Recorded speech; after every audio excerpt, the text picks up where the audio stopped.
अस्सलाम वालेकुम students, this is Ibrahim.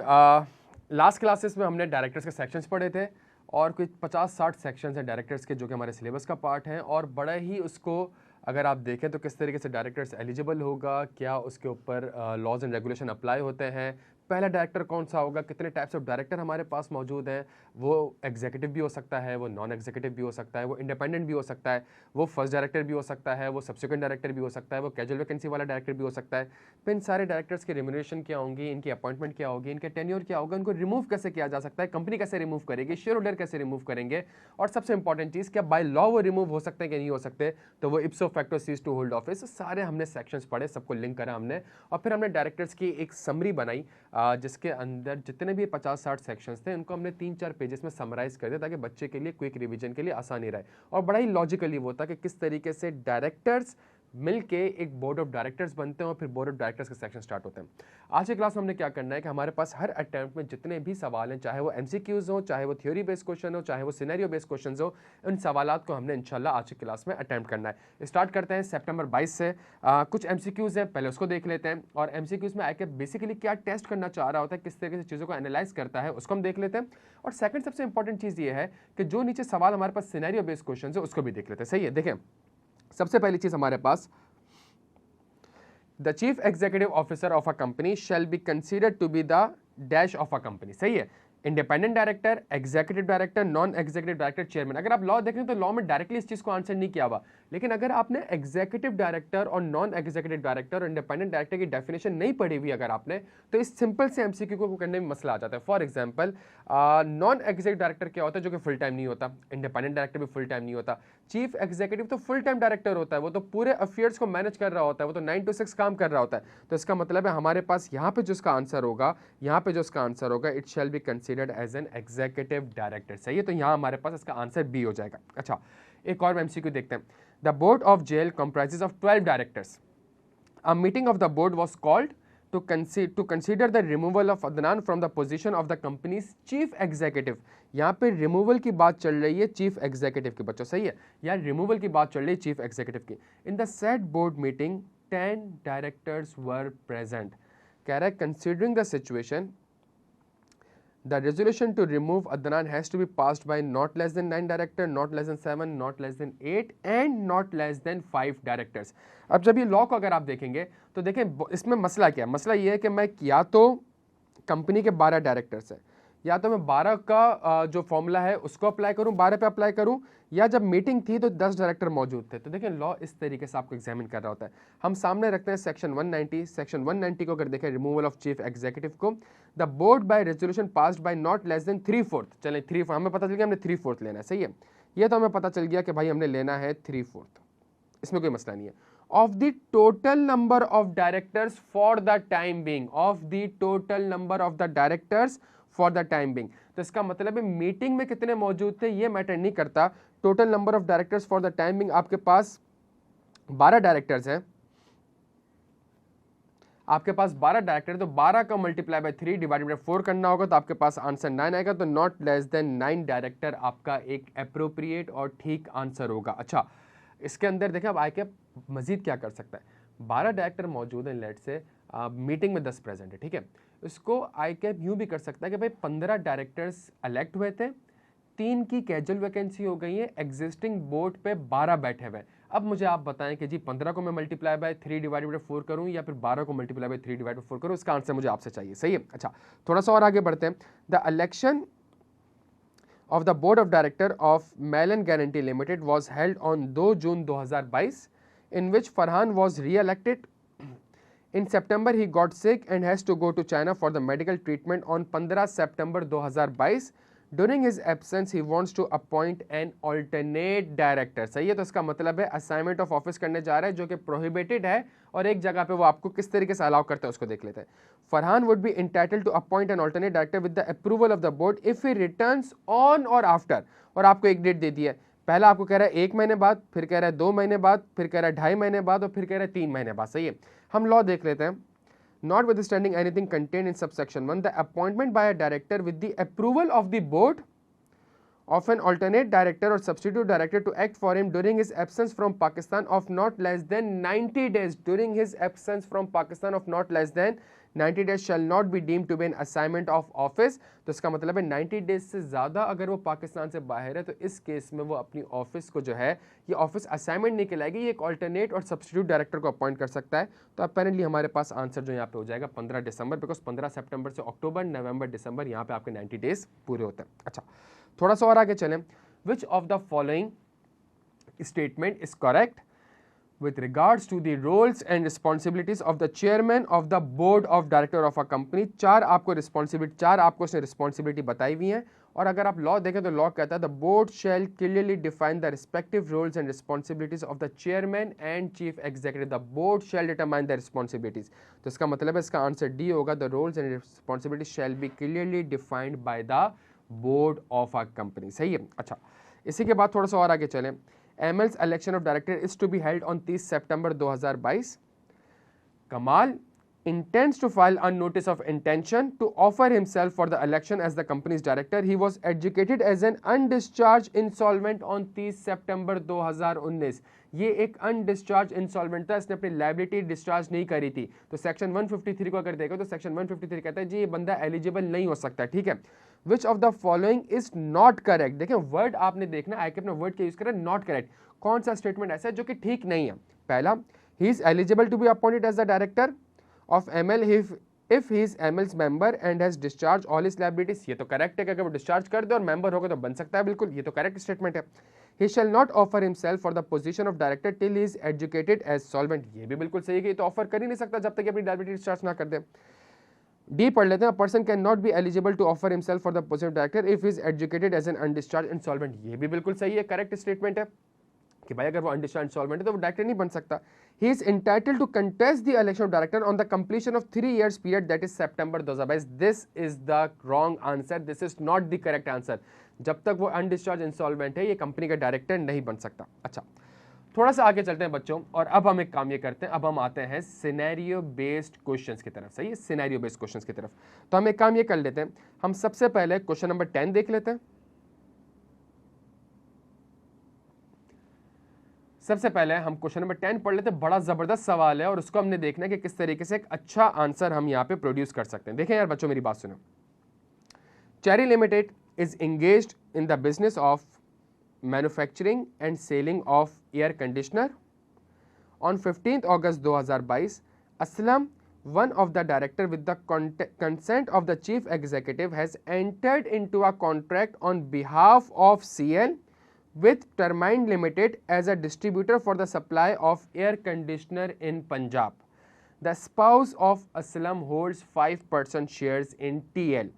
Under the provision of the Companies Act, advise on the enforceability of the contract entered between CL and TL and the consequences which may arise due to the non-compliances of the said contract। तो सवाल में दो requirement है, सही है।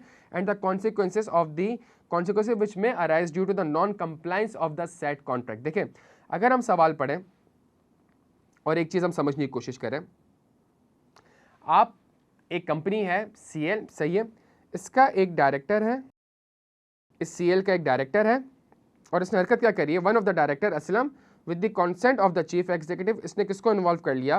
With the consent of the chief executive has entered into a contract on behalf sale with TL as a distributor for the supply of air conditioner in Punjab. सही है। और इसने करा क्या? इसने एक एग्रीमेंट करा, इन लोगों ने कंपनी के बिहाफ पे एग्रीमेंट करा TL के साथ। सही है, इन लोगों ने एग्रीमेंट करा TL के साथ, इन्होंने एग्रीमेंट करा TL के साथ। अच्छा, अब मजीद सवाल में आपसे कह रहा था, spouse of Aslam holds 5% shares in TL। सही है, इसका नाम क्या है? टर्माइन लिमिटेड।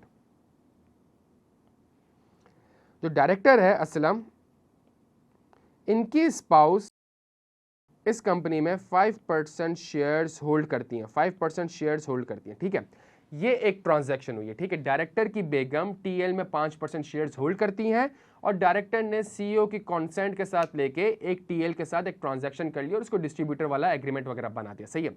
जब भी इस तरीके का सवाल आएगा, लॉ हमेशा आपको, या ICAP हमेशा आपको कंफ्यूज करेगा और जहन में बहुत से सेक्शंस आपके जहन में आ रहे होंगे कि इसमें ये सेक्शन भी अप्लाई हो सकता है और इसमें ये सेक्शन भी अप्लाई हो सकता है। तो मैंने जो अपने आपके जितने भी आंसर्स हैं, अगर कोई एक चीज एप्लीकेबल नहीं भी हो रही लेकिन बच्चे को लगता है कि नहीं यार ये एप्लीकेबल क्यों नहीं हो रही, सही, तो मेरे आंसर में आपको वो भी मिलेगा। ICAP में आपने नहीं लिखना, लेकिन मेरे आंसर में या मेरी डिस्कशन में आपको वो चीज भी मिलेगी। देखिए फॉर एग्जाम्पल, अगर इस सवाल को हम देखें तो हमारे पास रेलिवेंट सेक्शंस कौन कौन से हो सकते हैं। हमारे पास पहला सेक्शन हो सकता है एसोसिएटेड कंपनीज का। सही है, एसोसिएटेड कंपनीज का। अगर मैं एसोसिएट कंपनी का देखूं तो बहुत सा बच्चा इस सवाल में सेक्शन 199 अप्लाई करके आ जाता है या फिर लिख के आ जाता है ये एसोसिएटेड कंपनी है, ये एसोसिएटेड कंपनी नहीं है। क्यों?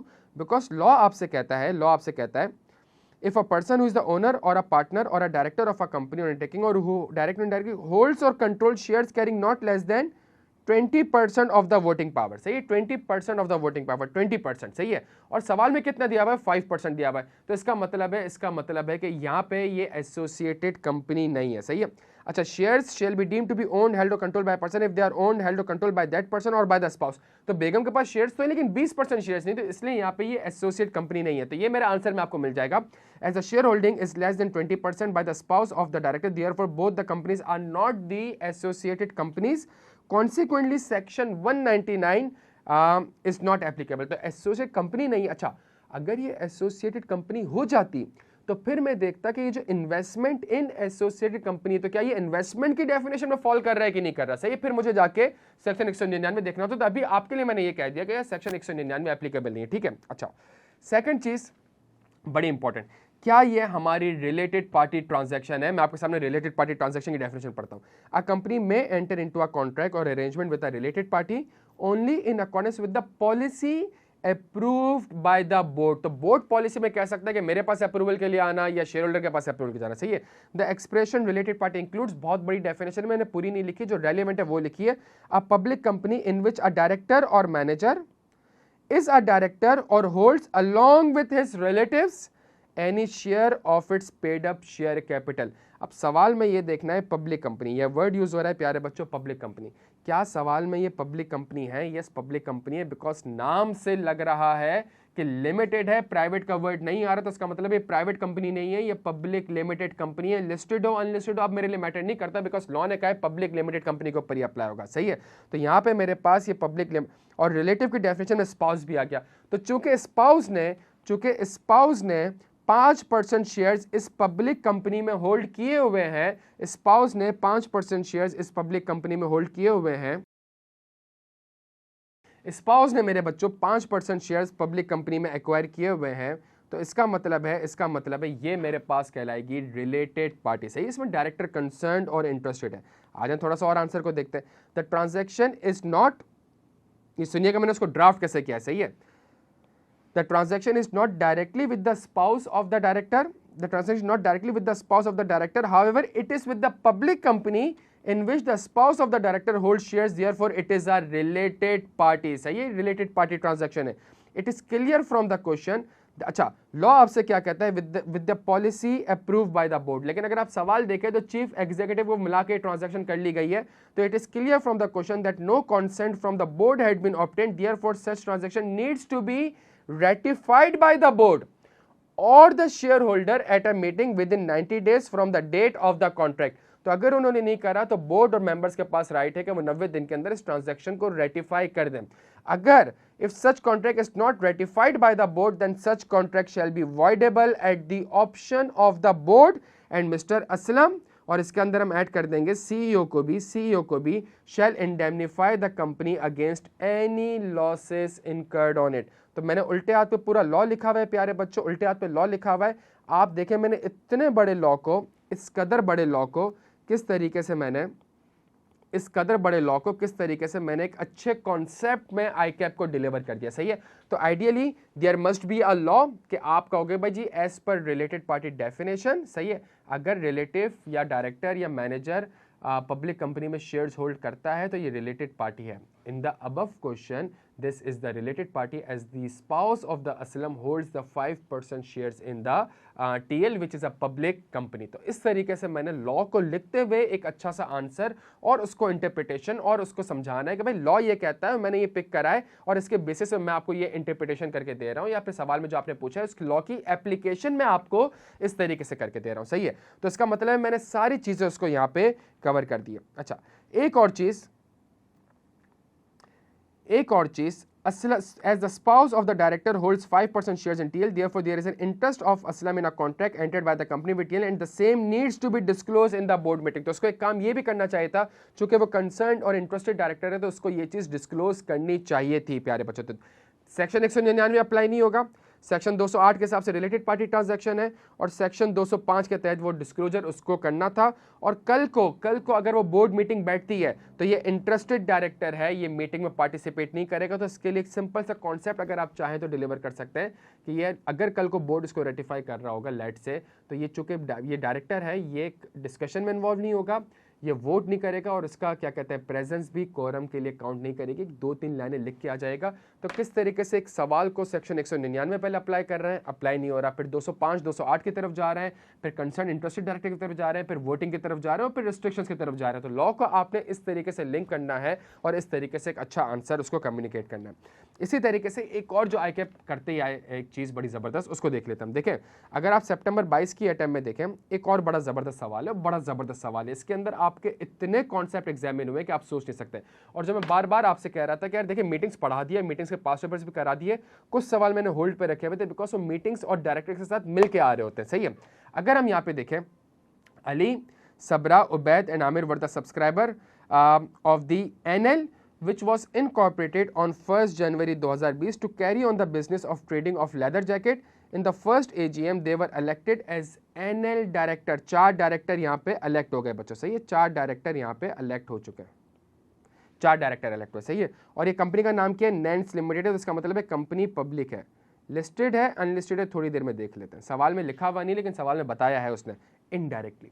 On 1st March 2022 Ali and Sabra had a road accident and both of them died on spot. After their death, Amir and Ubaid were the only member remained in the company.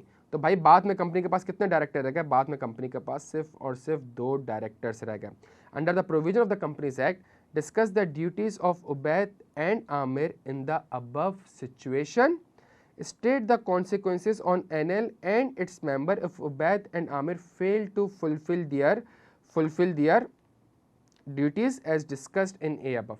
ये बड़ा ज़बरदस्त सवाल है और आप ये कह रहे होंगे सर डायरेक्टर्स की प्रैक्टिस करवाते हुए आप हमें ये क्या कहते हैं ये इनकॉर्पोरेशन और लायबिलिटी के सेक्शन में क्यों लेके चले गए।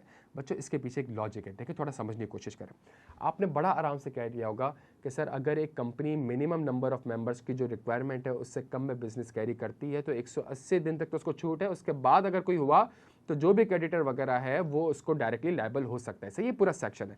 लेकिन देखें इसमें मजे की बात क्या है, मजे की बात क्या है, सवाल बड़ा क्लियर है। एक कंपनी के 4 डायरेक्टर थे। अच्छा, मिनिमम नंबर ऑफ डायरेक्टर कितने होने चाहिए, मिनिमम नंबर ऑफ डायरेक्टर कितने होने चाहिए। अगर एक कंपनी 4 डायरेक्टर से बनी तो इसका मतलब है लिस्टेड नहीं हो सकती, बिकॉज अगर लिस्टेड होती तो 4 डायरेक्टर से नहीं बनती या 4 मेंबर से नहीं बनती, 7 होना जरूरी थे। सही है, तो जब 4 डायरेक्टर थे तो इसका मतलब है लिस्टेड कंपनी नहीं है, पब्लिक अनलिस्टेड कंपनी है। ठीक है, आए इसके आंसर में चलते हैं, उसको थोड़ा सा एनालाइज करते हैं। सबसे पहले मेरे ऊपर अप्लाई हो गया section 15, liability for carrying on business with less than 3 और in the case of a private company 2 member. सही है, if at any time the number of the member of a company is reduced in the case of a private company other than a single member company below 2 or in the case of any other company below 3, in the case of any other company तो private company तो नहीं है। सही है, the company carrying on business for more than 180 days while the number is so reduced every person who is a member after 180 days shall be liable। सही है, section 15 हमारे पास apply हो गया और सेक्शन 15 की अब मैं इस लॉ को लिखते हुए इसको एक्सप्लेन कैसे कर रहा हूँ।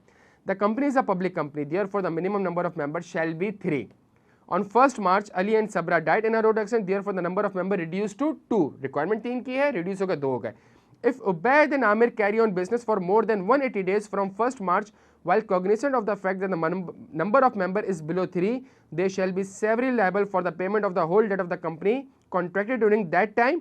1st March 2022 plus 180 days, that is 28 अगस्त। सही है, तो 28 अगस्त के बाद जितने भी एग्रीमेंट्स आपने करे उसके लिए आप पर्सनली लायबल हो गए। ठीक है, सेकंड चीज section 154, not with standing anything contained in any other law for the time being in force, a public company other than a listed company shall have not less than 3 directors, shall have not less than 3 directors। Section 15 members के perspective से बात करता है और section 154 director के perspective से बात करता है। In the first AGM 4 directors were elected, therefore it has been assumed that the company is not a listed company, because listed company में तो 7 डायरेक्टर की रिक्वायरमेंट है। तो इसका मतलब पब्लिक अनलिस्टेड कंपनी थी, तभी 4 डायरेक्टर थे और 4 डायरेक्टर में से 2 मर गए। तो इसका मतलब है प्यारे बच्चों क्या अप्लाई हो जाएगा, क्या अप्लाई हो जाएगा, यहाँ पे कैजुअल वैकेंसी का सेक्शन अप्लाई हो जाएगा। यहाँ पे कैजुअल वैकेंसी का सेक्शन अप्लाई हो जाएगा और कैजुअल वैकेंसी के सेक्शन में भी 2 सेक्शन है हमारे पास लॉ में, सही है। Number of directorship, any casual vacancy occur on the board of a listed company shall be filled up by the director at the earliest but not later than 90 days from the date the vacancy occurred. और second चीज section 161 है हमारे पास, terms of the office of director, वहां भी casual vacancy की बात की है। Any casual vacancy occurring among the director may be filled up by the director and the person so appointed shall hold office for the remainder of the term of the director in whose place he is appointed, सही है। तो हमारे पास 2 section है, there are 2 sections on casual vacancy. Section 155 will not be applicable because the company is not a listed company. बच्चा listed company का section लिख के आ जाता है, listed company नहीं है यहाँ पे। Ubaid and Amir may fill the casual vacancy or may call the general meeting to fill the casual vacancy. तो सवाल आपको liability of a member पे लेके जा रहा होगा, लेकिन आंसर जो आपका होगा वो डायरेक्टर्स के सेक्शन से भी होगा। आपने बड़ा देखना है कि यार मिनिमम नंबर ऑफ डायरेक्टर हैं तो पब्लिक लिस्टेड के लिए तो 7 हैं, लेकिन अगर ये पब्लिक लिस्टेड कंपनी होती तो फिर 4 डायरेक्टर से कैसे बन गई, 4 डायरेक्टर से नहीं बन सकते, इसका मतलब पब्लिक अनलिस्टेड कंपनी होगी। तो इस तरीके से लॉजिकली आपने सवाल को पढ़ना होता है और उसके बाद उसको अप्लाई करना होता है। तो उल्टे हाथ में मैंने आपके लिए लॉ लिख दिया है, सीधे हाथ में मैंने उसको ड्राफ्ट करके दे दिया है, लॉ और उसकी एप्लीकेशन। अपना बेहद ख्याल रखिएगा, अगली क्लास में एक और अटेम्प्ट के साथ मिलते हैं। Thank you so much.